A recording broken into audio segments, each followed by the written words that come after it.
Hey Shay, why don't you ask the first question? I can wait. I mean, You got the guys, I know you dropped some real games early. So does that make tomorrow's game more? I mean, Saturday's game more important? I mean, just that, or is it too early? I mean, is it? You know what, guys? I've thought about this a lot, and even the statement you just made, we lost some games, dropped some games early. We're 16-3. Right. It's a long season. We're going to lose again, as everybody else in our league is going to lose again. It's too good a league. So you're going to put a must-win game in late January when our goal is to be the best we can be in March. I'm not buying it. I think the Chiefs are still in the NFC Championship or AFC Championship game this week. And I think there was a stretch where they lost 3 out of 4 or whatever it was. I'm not buying it. People make way too big a deal when it's good, and people make way too big a deal when it's not good. And you know, we could be talking about, oh God, we beat a good team on Monday, but instead we're going to talk about something that happened in the past that is irrelevant on how good we can be this March. So would it help our chances of staying atop the league at this point? Absolutely. But wouldn't it help our chances winning the first game of the league too? I mean, or winning the 10th game of the league? I mean, every game you win in the league helps your chances. So if we're going to put a must-win situation on a group of 5 guys that are playing almost all the minutes over a course of 3 months, I think that would be pretty taxing and pretty draining and totally wear a group out. So I'm not going to do that, but it is a big game. So what was your reaction to Floyd being McDonald's All-American, and why do you think he was the latest signee you've had to earn that? I basically didn't have a reaction because we knew he would be a McDonald's All-American before he ever committed to us. You know, he's been ranked in the top 5, you know, basically for the last couple of years and everything. So that was not a surprise at all. Happy for him. Obviously a culmination of a lot of work and efforts by a lot of people in the young man's life, especially coming over here and you know, being taken in by Dylan and McKenna in a way that's very unique to the normal way that kids grow up in America. But I'm so proud. We're all proud of him, and it's great, but it wasn't a surprise in any way, shape, or form. You've talked a lot about the minutes some of the core guys have played. How big is having this big break between a Monday and a Saturday game for those guys? I think it's been positive, but we also, you guys are talking to me before we practiced since we played Cincinnati. So I don't know what practice will look like today or whatnot, but I would think that we would be a little bit rested. I think that the guys that aren't playing as many minutes, you know, they practiced yesterday, but the other guys we had a film session. So, and that's something that we got to be very cautious of moving forward is if guys are going to play substantial minutes like this, you certainly don't want to wear them out on non-game days. So, And with Iowa State, what stands out about them to you with TJ's team? I think they're tough. I think they're tough. I think they take the personality of their coach and also their point guard. I think that they guard as well and as hard and as connected as any team that will play this year.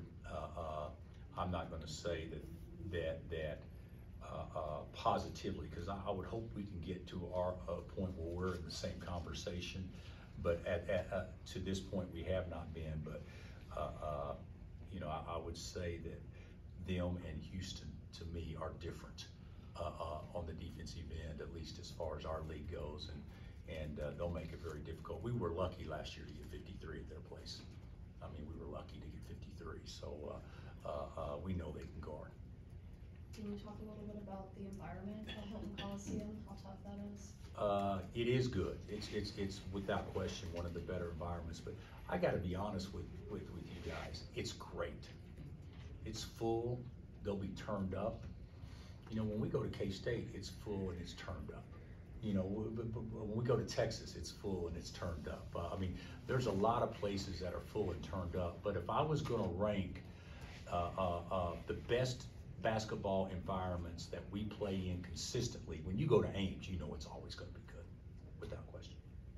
Shifting gears a little bit, can you just talk a little bit about the t-shirt competition you're in with Charlie Hustle right now for Coaches versus Cancer? It's been something that has been weighing on my brain so much, and I can't sleep. I'm so excited. I don't know where we are in the rankings right now, but no, you just the first time I thought about it. So I don't know where we are, but hopefully I've actually seen the t-shirt.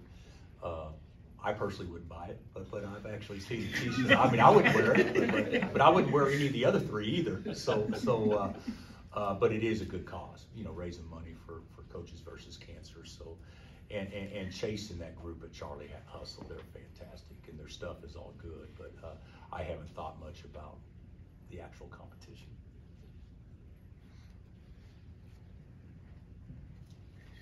A lot of teams, it seems, are when they get matched up one-on-one against Johnny on the perimeter, the guards are driving and tagging him off the dribble. Just how have you kind of advised him, I guess, in terms of handling those situations and continuing to improve defensively? Well, you know, he's going to continue to improve. He's just a young kid trying to figure it out. He'll figure out how much space he can give, and he's done a lot better in a lot of situations since he's been here than when he first got here. So he'll figure it out. But you know, the teams will attempt to do that. They did that with Jay Will too. You know, they've done that with other players. We've done that with other players on other teams. But I do think, you know, at 6'8.5" or whatever his length, when he just gets a little bit stronger and can learn how much he can space certain guys and things like that, I think he'd be a pretty good on-ball defender.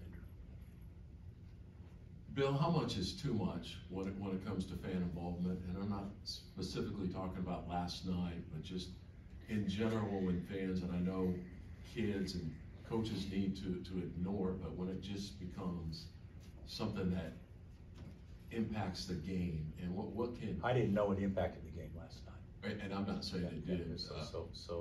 I'm not saying it did. Yeah, I'm not saying it did or didn't. You know, Dave. We coach a game and play a game that is a treat to do.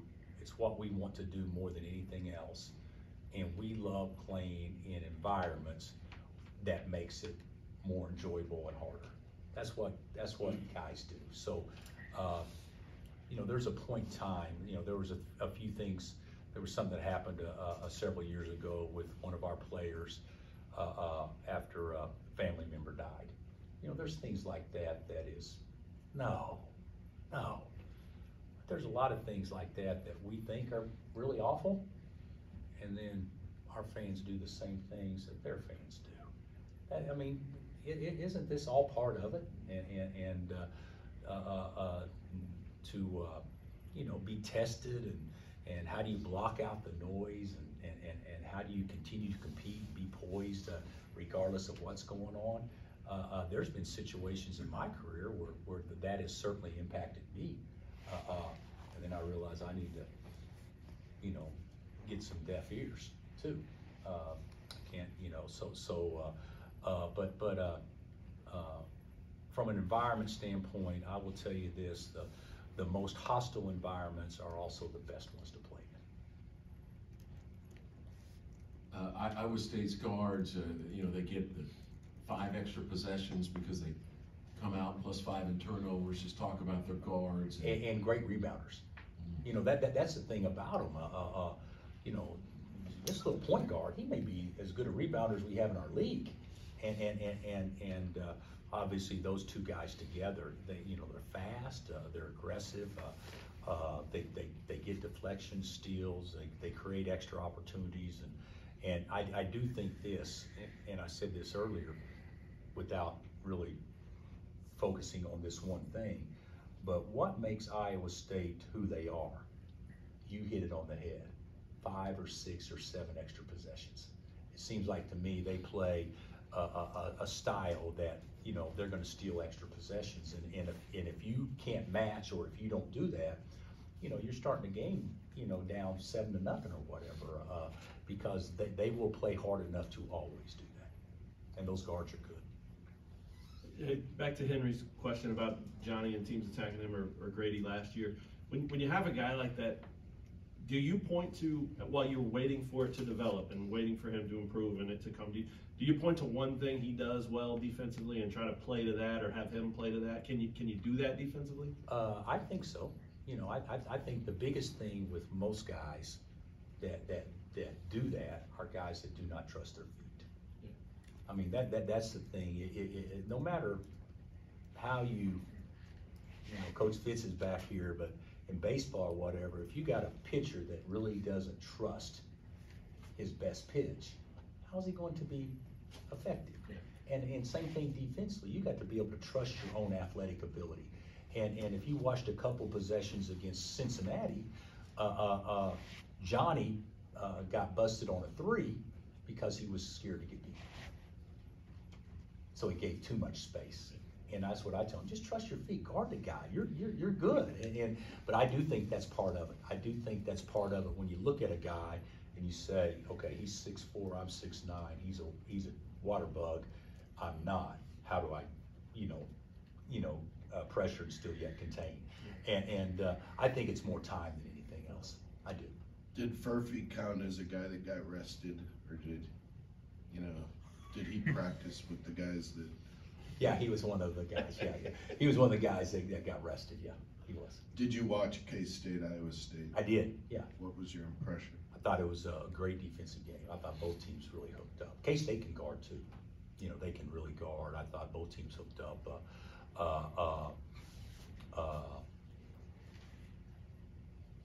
It was one of those games where I didn't think either team played great offensively because the defense was so good on both ends. They were good. That game could have gone either way. And I mean, it's a tie game with what, 5 minutes left or whatever, and then Iowa State made some plays down the stretch. Kansas City Chiefs, any predictions or feelings about the game? I think the Chiefs will prevail.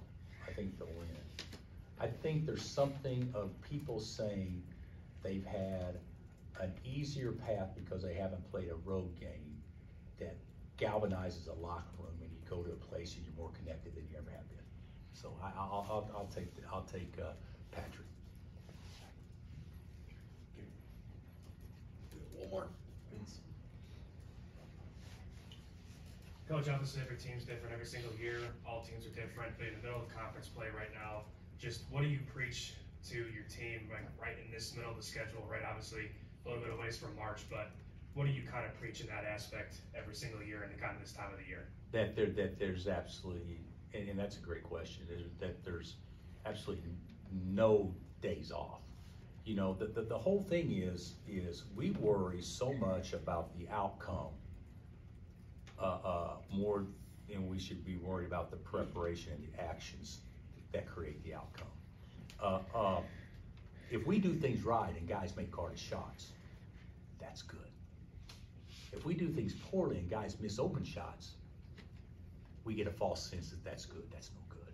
And I think when you play in quality competition every game, you have to play a way that let's do it right every time. And if we do it right every time, there's going to be a lot more success than not successes. And so that's what I've been trying to tell them all along. You know, you don't base success on what your record is. When you're playing in a league this good, you base your success on, okay, I'm going to do it the right way, and we got to make everybody earn it. Period. And if we do those things, then you know things will prevail over time. But still, yet guys jump up and make guarded shots sometimes, and that's what makes our sport so great. You know, in any sport, you can throw a perfect pitch and you still hit it out. You could play great defense and he still makes a guarded shot. You could do a lot of things, but I know this, that if you don't guard and you're banking on them just missing, it's going to end up not very good, you know, over time. So that's my big deal, is how do we just get a little bit better each and every day. Thanks, Coach.